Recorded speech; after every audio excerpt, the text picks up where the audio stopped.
De opkomst wie van de middag goed op de jaarlijkse academiedag in het Oranje Hotel. Maar waarnemend directeur Smink hier geen fleurig boodschap. De Frieske Academie moet snijden in overheid en vaste meewerkers om uit de rede cijfers te komen. Nou, in feite is de situatie zo dat wij bezuinigen moeten. En wij bezuinigen niet op de wetenschappelijke arbeid, maar wij bezuinigen op de ondersteuning. Zodat we dus uw werk gewoon bank kennen, maar dan met een efficiëntere organisatie. En daarvoor zorgen we trouwens ook naar de burn in Ljouwert, Tresor en Avok. We hebben ik maar geerwerkje willen om te zien dat we de kosten wat beter besparen kunnen. Het wutvoelnieuws krijgt net, maar ik kan wel zeggen dat het crisis is bij de Frieske Academie. Een tekwart van meer dan 4 ton hoevlien hier op een begrutting van een beetje meer dan 2 miljoen. Dat is net vol te houden.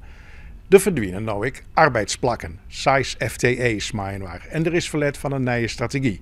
Zo wil de academie meer geerwerkje met Frieske organisaties en ik inzetten op geerwerking met Hege Squallen en de universitaire vestiging. De academie zou daar collegesverzwaarje kennen. Ja, je ken je ik afvreetje, waarom is de academie daar net eerder mee begonnen dan hier die pijnlijke reorganisatie die tot nu om zit te komen, misschien wel net eens neder geweest.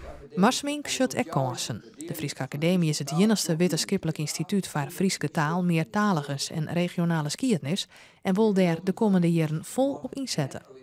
Wij zullen echt in de toekomst met taal, meertaligers en skiëtnis aan de slag moeten. Er is geen oors in Island die dat voor Friesland doet. Sterker nog, de oude jaren is de aandacht voor het Friesk bij de Nederlandse universiteiten van 8,3 formatieplakken naar 12 omzakken. Dus wij moeten die taak naar dwan. En daar blijven we graag dwan, want het is een prachtig mooie zaak. De academie is op zoek naar een nieuwe directeur-bestuurder die het vormen moet aan de nieuwe strategie voor de langere termijn. Hoe het terecht komt met de financiering van de academie voor de langere termijn, daar onderhandelen provincie en Rijk oer.